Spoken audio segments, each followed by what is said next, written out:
Merry Christmas, Happy Holidays, Happy December 3rd, and welcome to your horror advent calendar. If you missed yesterday's video where we talked about the gift, you can go check that out now, or you can check out all of the 24 days of horror advent in the playlist below. But today we are moving right along to day 3 in our advent calendar. So let's see what our rec of the day is.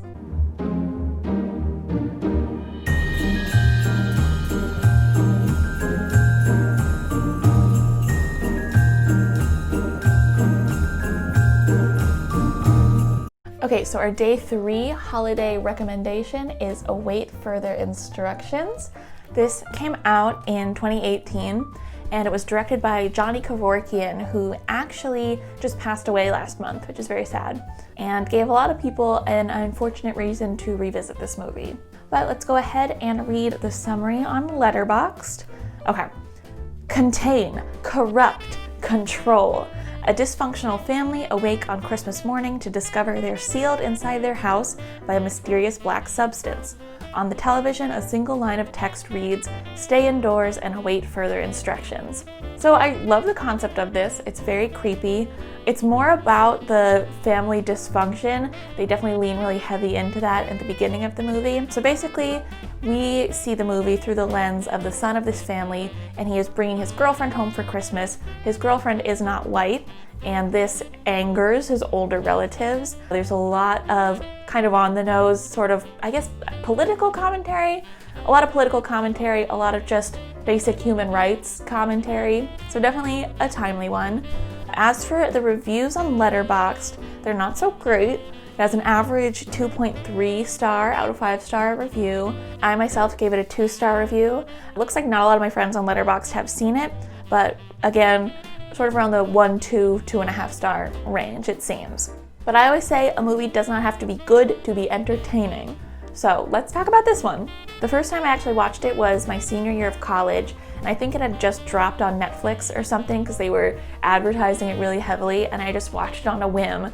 And I remember thinking it was so weird, and it is pretty weird. But to start, let's talk about the things that I like first.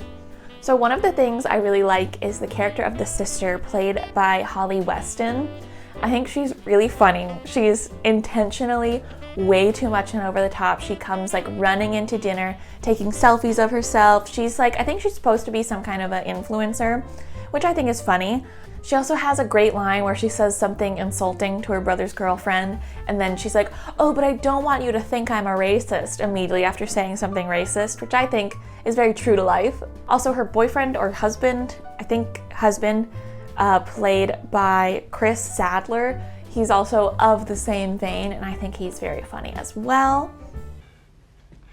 When I raised money for comic relief, I ate nothing but energy bars for a month. The organisers were amazed. And we also have David Bradley, who played Filch in the Harry Potter movies as the racist grandpa, and I think he's just delightful. Maybe a spoiler, but we do see his entire bare ass for a little bit. Shocking filmmaking. I also like that this movie really doesn't waste too much time with the setup. I think it's about like 15 minutes of like, this is who this character is, this is who this character is, this is where we are, and then immediately we're like, boom, strange substance, await further instructions, what are we gonna do? I also think the messages themselves that display on the TV, like remain indoors and wait further instructions, I think those are really scary and effective, and I like them quite a lot. Also, much like The Gift, it goes surprisingly off the rails and gets really gnarly by the end in ways you are not expecting, and I think that's really fun and delightful. Also, I think beyond the really surface level obvious commentary about social political divides, racism, stuff like that, there's some more subtle commentary about where we get our information from and who we trust and what we listen to that I think is interesting to think about in a movie like this. So, all that being said, lots of good things, lots of things to like about this movie.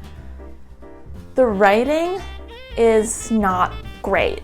It's just super on the nose with commentary to a point where it gets like exhausting to watch these characters talk to each other and argue with each other. And besides our two main characters, the son and the girlfriend, everyone else is just awful, irredeemable, painful to listen to them speak. And I do not mean to be dumping on this movie, but the dialogue is just out of control.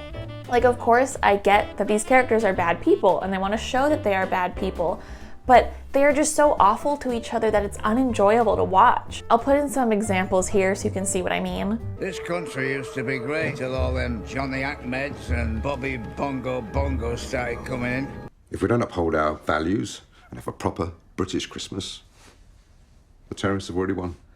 Here, here.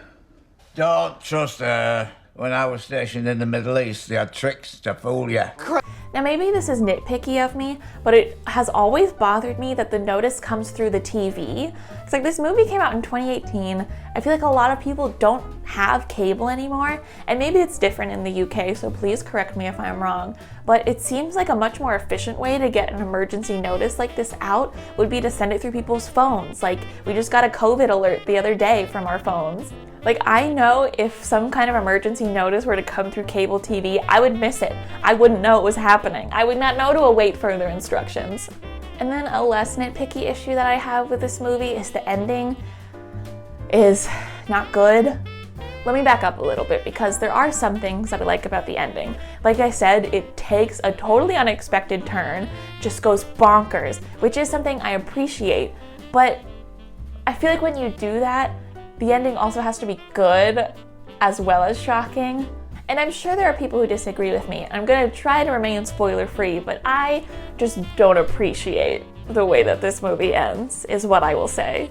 But enough of that. Let's talk about the festive levels of this movie. I would say it's pretty festive. We got some surprise caroling in there when you least expect it. Ding dong merrily on high, in heaven the bells are ringing. Ding dong verily the sky is ridden with angels singing. There's a lot of Christmas decor, as it is Christmas Day, night, Christmas Eve. I don't know what day it is. Christmas time. And there's a family dinner and family fighting, which is pretty standard Christmas fare, if you ask me.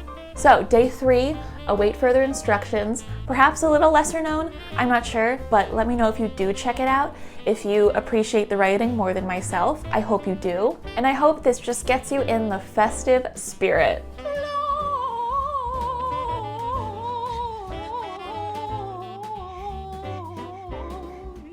And if this one isn't your cup of tea, stay tuned because we got a new movie recommendation every day leading up to Christmas. Happy holidays, Merry Christmas, Happy Horror Advent. I'll see you tomorrow.